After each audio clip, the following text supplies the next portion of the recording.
à tous, Carnet de jeu vous présente aujourd'hui le jeu Cartographers.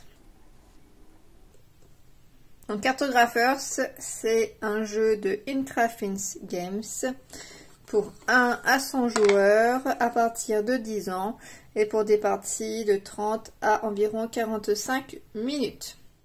La reine Ginax a ordonné la reconquête des terres septentrionales. En tant que cartographe royal, vous êtes dépêché pour cartographier ces territoires et les revendiquer au nom du royaume de Naos. Et vous n'êtes malheureusement pas seul dans ces terres sauvages. Retranchés dans leurs avant-postes, les Dragouls ne voient pas votre arrivée d'un très bon œil. Taillez-vous la part du lion dans ces territoires tant convoités par la reine, afin qu'elle vous proclame comme étant le plus grand cartographe du royaume. Il va falloir dessiner le plus beau royaume. Donc j'ai fait une partie à 3 joueurs que j'ai trouvé plutôt sympathique. Nous avons fait nos petits schémas sur le parchemin. Donc j'ai perdu beaucoup cette partie-là. Et là je vais tester, après cette vidéo-là, je vais tester en solo. Voilà, donc vous verrez une partie en solo dans la prochaine vidéo. Donc, dans le contenu de la boîte, nous avons parchemin. Donc avec une face, enfin deux côtés. Donc on choisit en fait le côté que l'on veut faire. Et sur chaque parchemin, chaque personne va mettre son nom, le titre, le nom de son royaume et dessiner du coup un blason. Sur les parchemins, nous avons des ruines, des montagnes. Et nous avons un système de comptage de pièces d'or. Et nous allons voir également à quoi sert tout cela.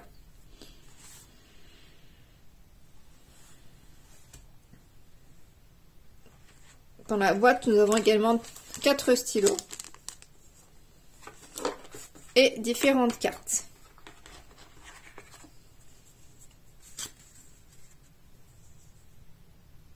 Donc, nous avons les cartes décret, les cartes saison.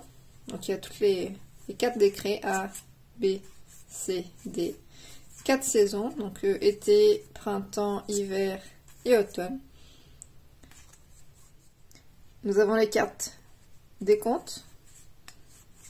Donc il y a un paquet avec différents petits défis qu'il faut réaliser. Et nous avons les cartes exploration. Dans les cartes exploration, les cartes spécifiques qui sont les cartes ruines. Et nous avons les cartes embuscade qui vont venir nous embêter dans la partie. Donc les cartes embuscade ont la particularité qu'elles vont nous faire passer notre parchemin à un autre joueur qui va du coup dessiner sur le parchemin des petites têtes de démons. Donc cela. Et ces petites têtes là sur le parchemin vont nous faire perdre des points. Toutes les cases qui ne seront pas entourées, qui ne sont pas remplies autour de cette tête là, nous feront perdre 1 point. Donc sur notre parchemin, il y a un quadrillage. Et par exemple, la montagne là, si on l'entoure, on pourra barrer une pièce. Alors, sur cartographeur, entourer signifie les 4 côtés. Donc celui-là, celui-là, celui-là et celui-là. On ne prend pas en compte tout ce qui est du coup diagonal. On a vu qu'il y avait des cartes qui étaient spécifiques ruines.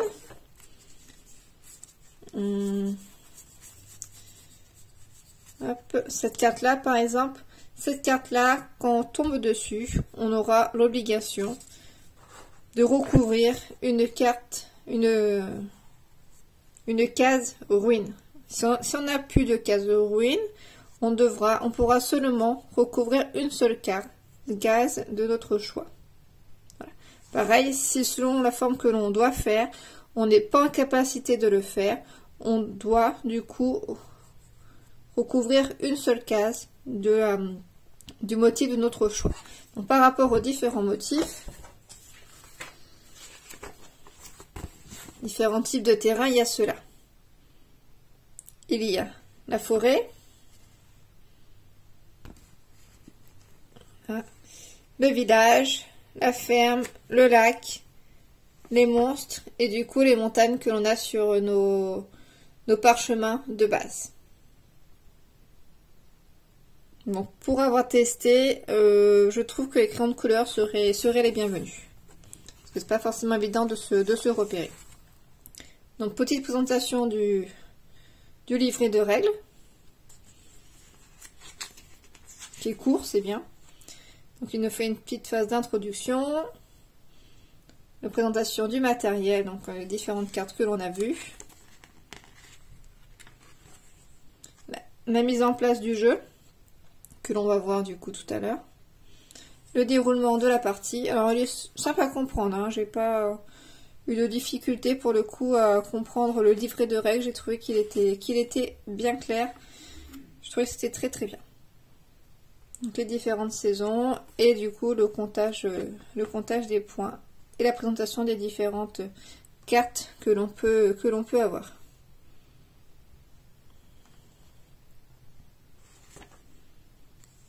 Et le mode solo que l'on va tester. Donc que je vais tester dans la prochaine partie que je ferai du coup avec vous directement. Donc, au niveau de la mise en place.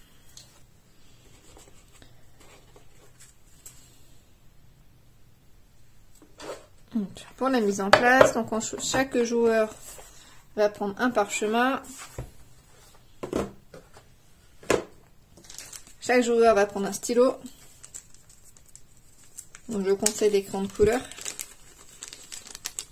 Sinon chacun prend un crayon de papier. Et on a le guide de mise en place qui est très bien fait. Après c'est vraiment pas compliqué. Nous avons nos cartes d'écrit que l'on pose.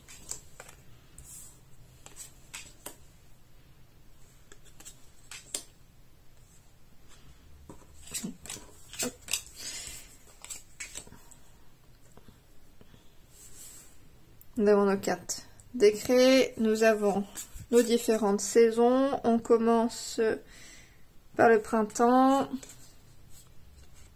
été, automne et hiver. Donc les cartes saisons ont chacun un type de décret. Donc là, cela signifie qu'on va prendre en compte le décret A et le décret B et que nous passerons à la saison prochaine dès que nous aurons comptabilisé 8 points. Celle-ci prend en compte le décret B et le décret C et on passe au bout de 8 points. Le décret C et le décret D et on passe au bout de 7 points. Et le dernier, l'hiver, donc on prend en compte le décret D et le décret A. Et la partie se termine dès que nous atteignons les 6 points.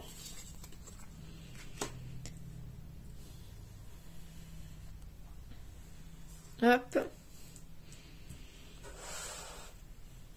Ensuite, nous prenons les cartes des comptes que l'on mélange.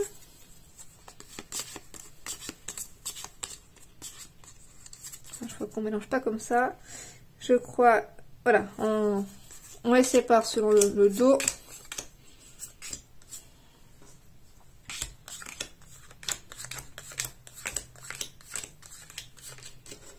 Hop. Et on en prend une de chaque que l'on pose sous les décrets. Donc on a celui-ci.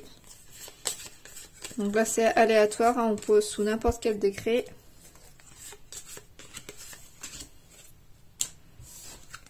Donc on va découvrir ensemble les cartes que j'ai récupérées.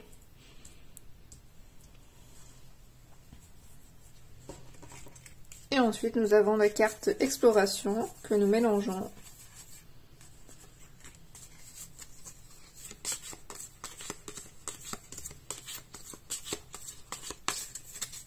Que l'on place ici. Et les cartes gobelins que l'on mélange également. Et l'on met une directement dans le paquet de cartes. Et à chaque fin de saison, on en remettra un. Donc si jamais on ne l'a pas eu, on va de nouveau l'avoir. Voici au niveau de la mise en place des cartes. On va voir un petit peu les cartes que l'on a.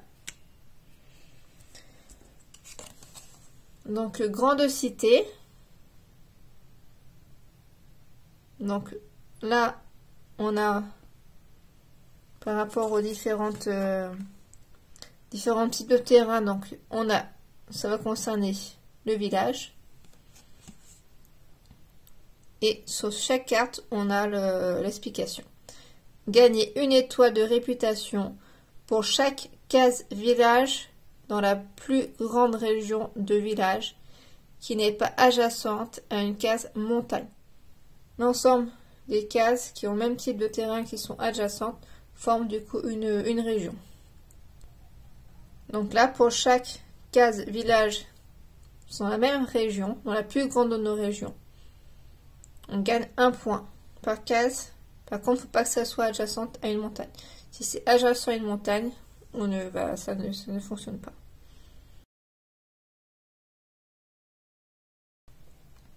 La deuxième, donc là, ça concerne les lacs et les fermes. Donc on voit qu'on a une montagne au milieu. Gagner 2 étoiles de réputation pour chaque case lac adjacente à une case montagne. Gagner 1 étoile de réputation pour chaque case ferme adjacente à une case montagne. Bon, faut un petit peu de logique, hein. Des fois ça fatigue un petit peu. Donc on a 2 étoiles de réputation pour chaque case lac adjacente à une case montagne. Donc on a une case montagne. Chaque case lac adjacente gagne 2 étoiles. Donc adjacent c'est vraiment à côté. Ça ne fonctionne pas du coup en diagonale. C'est pour ça que celle-là n'a pas de points. Et on gagne 1 étoile pour chaque case du coup ferme, chaque ferme, à côté du coup d'une montagne. Donc là, il faut faire en sorte de mettre les lacs et les fermes à côté des montagnes. Sur celle-ci, il faut faire en sorte d'avoir la plus grande région avec des cases villages. Chaudron. Gagner 1 étoile de réputation pour chaque case vierge entourée de ses 4 côtés par des cases remplies ou par le bord du parchemin. Ok. Donc là, en fait, il faut faire un petit peu des trous. Et pour à chaque fois qu'on a une case qui est entourée, on gagne 1 point de réputation. Bois de sentinelle. Donc là, cela concerne les cases, les cases forêt. Gagner 1 étoile de réputation pour chaque case forêt adjacente au bord du parchemin. Ok, donc là, il faut mettre nos forêts à côté du parchemin. Ok, donc ça, c'est les différentes cartes que l'on a. Et quand on débute la partie, on retourne du coup nos cartes exploration. Là, on a forêt oubliée.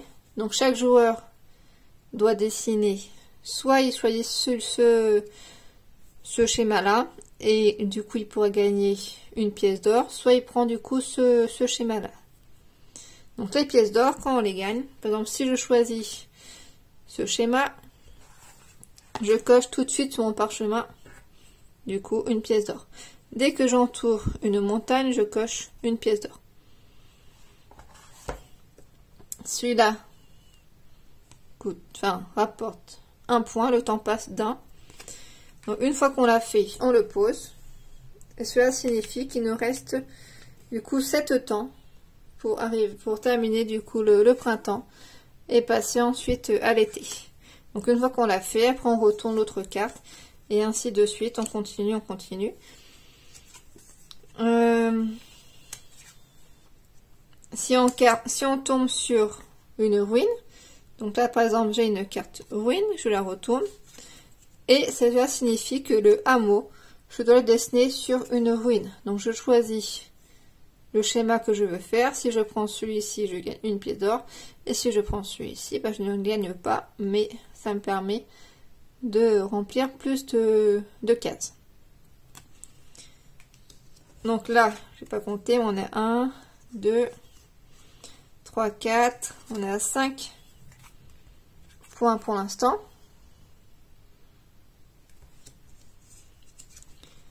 Encore un temple. Donc là, on a une invasion, une embuscade. Donc cela signifie que je dois passer mon parchemin à mon voisin de gauche, qui va du coup dessiner cette forme-là sur mon parchemin. Et comme on est tombé sur une ruine juste avant, il faut qu'il le dessine sur une ruine. Donc, et le souci, c'est que pour chaque case adjacente qui sera vide à ce petit schéma-là, je vais perdre un point de réputation. Donc, pour le comptage des points, c'est par ici. Donc, on a dit, on fait progresser en fait notre avancée en termes d'étoiles, en termes de pièces. Donc, plus j'avance en termes de pièces, mieux c'est, parce qu'on va prendre en compte pour chacune des saisons, on va prendre en compte cela. Donc, là, on est à la première saison, donc le printemps, qui correspond au décret A et au décret B. Mon décret A, actuellement, il concerne la grande cité. Donc, dès que le printemps est terminé, on va compter par rapport à l'objectif grande cité ce que l'on remplit en termes de conditions. Et du coup, également pour la vallée des mages, comme cela correspond au décret A et au décret B. Donc, pour décret A, je note. Pour décret B, je note.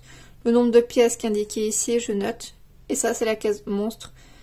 Donc, pour chaque case adjacente, il y a une carte monstre. Chaque case adjacente vide, je perds du coup un point de réputation. Voilà.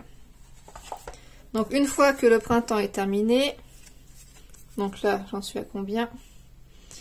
On en est 1, 2, 3, 4, 5. Continue, 6, 7, 8, 9. Donc là, le printemps est terminé, vu qu'on a dépassé les 8 ans. Donc, je récupère mes différentes cartes. J'en rajoute une carte embuscade à l'intérieur. Je mélange. Et du coup, on passe à l'été, qui va prendre en compte le décret B et le décret C. Voilà. Donc, voici un petit peu par rapport au fonctionnement du jeu cartographeur, que j'ai trouvé plutôt sympathique. J'ai bien aimé le fait qu'il y ait des petites embuscades et que du coup, on doit transmettre notre parchemin au voisin qui va nous faire un petit peu de dégâts sur celui-ci. Et élément important, il faut vraiment bien tenir en compte les différentes cartes que l'on a en termes de globalité pour pouvoir gagner le plus de points possible pour être du coup le meilleur. Donc une fois qu'on a comptabilisé nos différentes saisons, on indique le résultat ici. Donc voici pour une présentation rapide du jeu cartographeur. Et à bientôt pour une vidéo justement en solo de ce jeu.